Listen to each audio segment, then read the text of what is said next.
ঠিক ৩৩ বছর আগে এই দিনেই অযোধ্যার আকাশে ধুলো উড়েছিল, বাবরি মসজিদ ভেঙে দেওয়া হয়েছিল। আর আজ ঠিক সেই তারিখেই পশ্চিমবঙ্গের মুর্শিদাবাদের মাটিতে রেজিনগরের ধান ক্ষেতের পাশে একই নামে একটি নতুন মসজিদের ভিত্তিপ্রস্তর পড়তে চলেছে। নাম বাবরি মসজিদ। যিনি এই সাহসী সিদ্ধান্ত নিয়েছেন তিনি হুমায়ুন কবির। তৃণমূল যাকে দল থেকে বহিষ্কার করেছে, কিন্তু মুর্শিদাবাদের মানুষ যাকে এখনও হুমায়ুন ভাই বলে ডাকেন। তিনি বলছেন, এটা কোনো প্রতিশোধ নয়, এটা স্মৃতি, যে ক্ষত ৩৩ বছর ধরে চলছে তার একটা সম্মানজনক সমাধি। আজ সকাল থেকেই ছবিগুলো ভাইরাল। হাজার হাজার মানুষ ইট মাথায় করে হেঁটে আসছেন, মহিলারা সবুজ চাদরে মুড়ি দিয়ে দাঁড়িয়ে, বাচ্চারা হাতে পোস্টার, বাবরি মসজিদ আমাদের আবেগ। আর হুমায়ুন কবির, তিনি শুধু একটা লাইন বলেছেন যা সবাইকে চুপ করিয়ে দিয়েছে। যারা ৩৩ বছর ধরে আমাদের ব্যথা নিয়ে রাজনীতি করেছে, আজ আমরা সেই ব্যথাকে শ্রদ্ধা জানাতে এসেছি।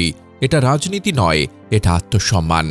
আজ দুপুর ১২টায় যখন প্রথম ইট পড়বে, তখন হয়তো অনেকের চোখে জল আসবে, আর অনেকের মনে প্রশ্ন জাগবে, এটা কি শুধু একটি মসজিদের ভিত্তিপ্রস্তর, নাকি ৩৩ বছর ধরে জমে থাকা একটি দীর্ঘশ্বাসের শেষ অধ্যায়? জানা যায়, বাবরি মসজিদ ভারতের উত্তরপ্রদেশের অযোধ্যায় অবস্থিত ছিল। এটি নির্মিত হয়েছিল ১৬ শতকের শুরুতে মুঘল সম্রাট বাবরের শাসনামলে। আনুমানিক ১৫২৮ থেকে ১৫৩৩ সালের মধ্যে মসজিদটি একটি উল্লেখযোগ্য স্থাপত্য নিদর্শন হিসেবে পরিচিত ছিল, কিন্তু স্থানীয় হিন্দুদের বিশ্বাস ছিল যে এটি হিন্দু দেবতা রামচন্দ্রের জন্মভূমির ওপর নির্মিত। ১৯ শতকের শেষ ভাগ থেকে এই মসজিদ ও জন্মভূমি নিয়ে বিতর্ক শুরু হয়।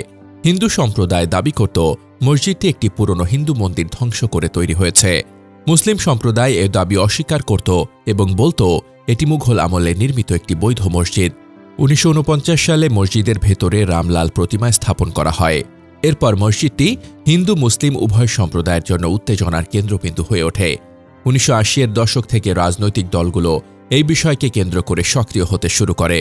সবচেয়ে বড় ঘটনা ঘটে ৬ নভেম্বর ১৯৯২ সালে, যখন অযোধ্যার বাবরি মসজিদ ধ্বংস করা হয়। এই ঘটনার ফলে গোটা দেশে হিন্দু মুসলিম সংঘর্ষের সূচনা হয় এবং ইতিহাসে গভীর দাগ রেখে যায়। ২০১৯ সালে ভারতের সুপ্রিম কোর্ট এই জমি বিতরণের সিদ্ধান্ত নেয়।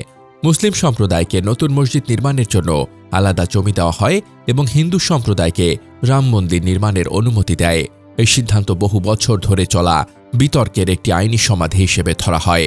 ২০১৯ সালে ভারতের সুপ্রিম কোর্ট চূড়ান্ত রায়ে বলা হয়, হিন্দু সম্প্রদায়কে সেই জমি দেওয়া হয় যেখানে বাবরি মসজিদ ছিল, সেখানে রাম মন্দির নির্মাণের জন্য তাদের আইনগত স্বীকৃতি দেওয়া হয়। আর মুসলিমদের জন্য আলাদা জমি দেওয়া হয় যেখানে নতুন মসজিদ নির্মাণ করা যাবে। আদালতের রায় অনুযায়ী উভয় সম্প্রদায়কে শান্তি বজায় রেখে কাজ করতে বলা হয়। নতুন মসজিদ এবং রাম মন্দিরের নির্মাণ একসাথে ঘটতে শুরু করে। রায়টি ছিল দীর্ঘকালীন বিতর্কের আইনি সমাধান।